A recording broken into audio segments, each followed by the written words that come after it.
Aside major accidents, terrorism, some major terminal illness or an outbreak of a major epidemic disease, the most thing that send people to their early grave are generally within our control if we logically analyze life with wisdom. Zimmerman, the great wise man said, "The universe pays every man in his own coin. If you smile, it smiles upon you in return. If you frown, you will be frowned at. If you sing, you will be invited into the company of the cheerful. If you think, you will be entertained by thinkers. If you love the world, and earnestly seek for the good therein, you will be surrounded by loving friends, and nature will pour into your lap the treasures of the earth." It is surprising how many people make a business of looking for trouble, of cultivating and coaxing it, and running to meet it. They find the thing they look for. No one ever looked for trouble yet without finding plenty of it. This is because one can make trouble of anything if the mind is set that way. It is said that during the development of the West, in the days of rough frontier life, the man who always went armed with pistols, revolvers, and bowie knives always got into difficulties, while the men who never carried arms, but trusted to their own good sense, self-control, tact, and humor, rarely had trouble. The incident that meant a shooting affray to the armed man, was merely a joke to the more sensible unarmed men.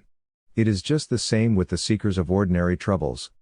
By constantly holding discouraged, dejected, melancholy, gloomy thoughts, they make themselves receptive to depression and all forms of diseases and illnesses that destroy and send people to early grave. What to a cheerful person would be a trifling incident, to be laughed at and dismissed from the mind, becomes, in the minds of the croakers, a thing of dire portent, an occasion for unutterable gloom and foreboding. Most unhappy people have gradually become so by forming the habit of unhappiness, complaining about the weather, finding fault with their food, with crowded cars, and with disagreeable companions or work.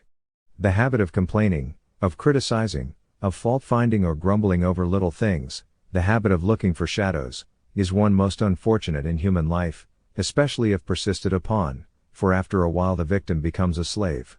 All of the impulses become perverted, until the tendency to pessimism, to cynicism, is chronic. There are specialists in these people who are trouble seekers. They go out looking for disease. They keep on hand, antidotes for malaria, and something for colds, and medicine for every possible ailment, and they are very sure these diseases will show up sometime. When they take a journey away from their home or across the continent, they carry a regular drugstore with them, a remedy for every supposed ill that they are likely to strike, and, strange to say, these people are always feeling ill, they are always having colds, and catching contagious diseases. Others, who never anticipate trouble, who are always believing the best instead of the worst, will go abroad and never take remedies with them, and they rarely have any trouble. Some people are always looking for malaria, they are always snuffing about for sewer gas and for impure air. The locality where they live must be unhealthy, too high or too low, too sunny or too shady. If they have any little ache or pain, they are sure it is malaria, or any of these deadly diseases. Of course they will eventually get it because they looked for it, they anticipated it, they expected it. They would be disappointed if they found they were mistaken. The fact is that the only thing that is wrong is their own minds. If there is malaria in the mind, if there is miasma in the thought, these things will appear in the body. It is only a question of time. Some of these trouble seekers fix on the stomach as the storm center of misfortune. They have elaborate mental charts of what agrees with them and what disagrees with them, and are always secretly hoping to be able to find some new indigestible viand. They swallow a bit of dyspepsia with every mouthful of food, for they feel sure that everything they eat will hurt them. The suspicious thought, the fear thought, reacts upon the digestion, demoralizes the gastric juice or prevents its secretion entirely, and, of course, there is trouble looming. The very fear, the very anxiety, demoralizes the natural resisting power of the body and makes it susceptible. If there is a contagious disease anywhere in the neighborhood, the trouble expectors are sure to contract it. If one of the children coughs, or has a little too much color in the cheek, or does not feel hungry, they are certain that the dreaded disease must have begun its deadly work. The saddest cases of all, perhaps, are those who have a fixed idea that some disease, usually supposed to be inherited, will ultimately kill them. The self-convinced victims of weak lungs, weak hearts, weak stomachs brood and dwell upon their threatened physical disasters, making them enter into every plan and calculation of life, throwing their pall over every activity of the family. All that such people need to be well and happy is a better mental state, a buoyant, hopeful and cheerful attitude. These people are the prey of quacks of every kind. They are the dope fiends that swallow our millions of gallons of concoctions whose advertisements disgust the eye of every newspaper reader. They support many a fashionable physician in luxury. They make life tenfold more miserable than by any standard of right it ought to be. I wish that I had the power to stir the inmost soul of all these people to realize how much their own fate lies in the control of their own thoughts, how effort of will, by helping them to hold the healing, life-giving thought, might enable them to throw off every hampering ailment, physical and mental, and make their lives the grand expression of the divinity that is the essence of us all. You probably know certain people who are always complaining of their hard lot and poverty. They go about with disaster written in their very faces. They are walking advertisements of their own failures, their own listless, nerveless, lifeless inactivity. They are always talking, but never doing. I know a bright, energetic young man who started a business for himself, but who has formed a most unfortunate habit of talking down his business to everybody. When anybody asks him how his business is getting along, he says, poorly, no business, doing absolutely nothing, just barely making a living, no money in it. I wish I could sell out. I made a great mistake in going into this line of business. I would have been a great deal better off on salary. This man has formed such a habit of talking his business down that even when business is good, he still calls it poor. He radiates a discouraging atmosphere, he flings out discouraging suggestions, and makes you feel tired and disgusted that a young man of such promise and such possibilities should so drown his prospects and strangle his ambition. This habit is especially unfortunate in an employer, because it is contagious. It destroys the confidence of the employees in him and in the business. People do not like to work for a pessimist. They thrive in a cheerful, optimistic atmosphere, and will do more and better work there than in one of discouragement and depression. The man who talks his business down cannot possibly do so well as the man who talks his business up. The habit of talking everything down sets the mind toward the negative side, the destructive side, instead of toward the positive and creative, and is fatal to achievement. It creates a discordant environment. No man can live upward when he is talking downward. The imagination, wrongly used, is one of our worst enemy. I know people who live in perpetual unhappiness and discomfort because they imagine they are being abused, slighted, neglected, and talked about. They think themselves the target for all sorts of evils, the object of envy, jealousy, and all kinds of ill will. The fact is, most such ideas are delusions and have no reality whatever. Now this is a most unfortunate state of mind to get into. It kills happiness, it demoralizes usefulness, it throws the mind out of harmony, and life itself becomes unsatisfactory. People who think such thoughts make themselves perpetually wretched by surrounding themselves with an atmosphere reeking with pessimism. They always wear black glasses, which make everything around them seem draped in mourning. They see nothing good but black. All the music of their lives is set to the minor key. There is nothing cheerful or bright in their world. These people have talked poverty, failure, hard luck, fate, and hard times so long that their entire being is imbued with pessimism. The cheerful qualities of the mind have atrophied from neglect and disuse, while their pessimistic tendencies have been so overdeveloped that their minds cannot regain a normal, healthy, cheerful balance. These people carry a gloomy, disagreeable, uncomfortable influence with them wherever they go. Nobody likes to converse with them, because they are always telling their stories of hard luck and misfortune. With them, times are always hard, money scarce, and society going to the bad.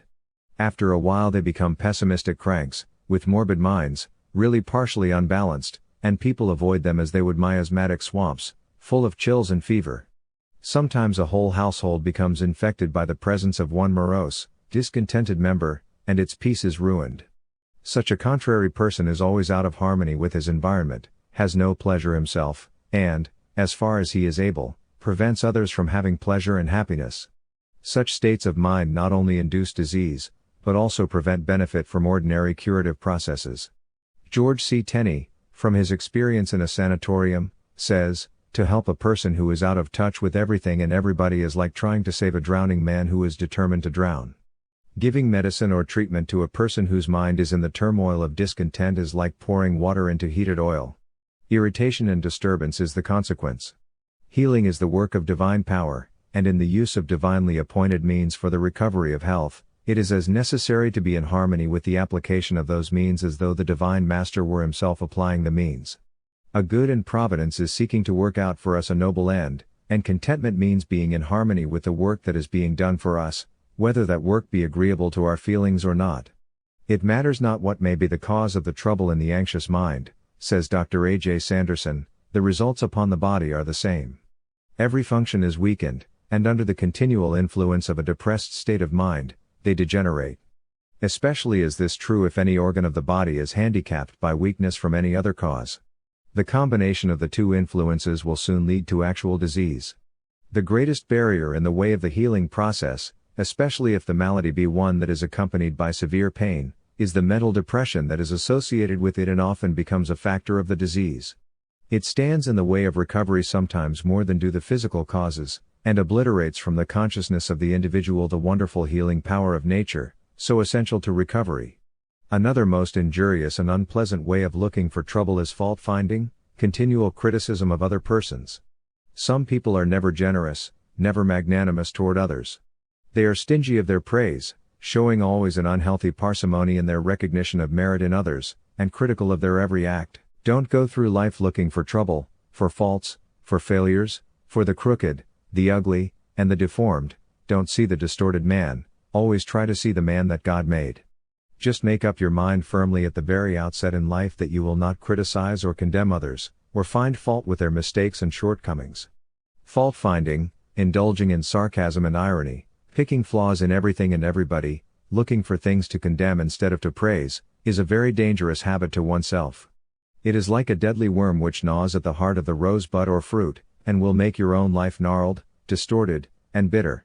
No life can be harmonious and happy after this blighting habit is once formed. Those who always look for something to condemn ruin their own characters and destroy their normal integrity. We all like sunshiny, bright, cheerful, hopeful people. Nobody likes the grumbler, the fault-finder, the backbiter, the slanderer. The world likes Emerson, not Nordau, likes the man who sees longevity in his cause and good in the future, who believes the best and not the worst of people. Idle gossipers, serpent tongues, people who give vent to their tempers, get only momentary satisfaction, and ever afterward they are tormented by their own ugly natures and then wonder why another person enjoys his life and they do not enjoy theirs. It is just as easy to go through life looking for the good and the beautiful, instead of the ugly, for the noble instead of the ignoble, for the bright and cheerful instead of the dark and gloomy, the hopeful instead of the despairing, to see the bright side instead of the dark side. To set your face always toward the sunlight is just as easy as to see always the shadows, and it makes all the difference in your character between content and discontent, between happiness and misery, and in your life, between prosperity and adversity, between success and failure. Learn to look for the light, then, positively refuse to harbor shadows and blots, and the deformed, the disfigured, the discordant. Hold to those things that give pleasure, that are helpful and inspiring, and you will change your whole way of looking at things, will transform your character in a very short time. Many people think they would be happy if they were only in different circumstances, when the fact is that circumstances have little, if anything, to do with one's temperament or disposition to enjoy the world. I know people who have lost their best friends, who have all their lives been apparently unfortunate, have struggled against all odds and have themselves been invalids, and yet they have borne up bravely through it all, and have been cheerful, hopeful, inspiring to all who knew them. You who are always unhappy, who are always grumbling about your circumstances, hard luck, and poverty, must remember that there are millions of people who would be happy in precisely your condition. If you have been in the habit of talking down your business, talking down the times, talking down your friends, and everything, just reverse the process, talk everything up, and see how soon your changed thought will change the atmosphere about you and improve your conditions. A strong, positive man does not allow himself to talk and think negatives. He does not say I can't, it is always I can. He does not say I will try the thing, but I will do it. Can'ts have ruined more boys and young men and young women than almost anything else, for to get into the negative habit, the doubting habit, tends to keep them down. They are fastening bonds of servitude around themselves, and will not be able to counteract their influence unless they reverse their thinking, talking, and acting. Perfect faith is the child of optimism and harmony. The pessimist atmosphere is always deadly to health and fatal to business as well as morals. The balanced soul is never suspicious, does not expect trouble, but quite the reverse. He knows that health and harmony are the everlasting facts, that disease and discord are but the absence of the opposites, as darkness is not an entity in itself, only the absence of light. Get yourself in balance, and life will look and be different to you. Aside major accidents, terrorism, some major terminal illness or an outbreak of a major epidemic.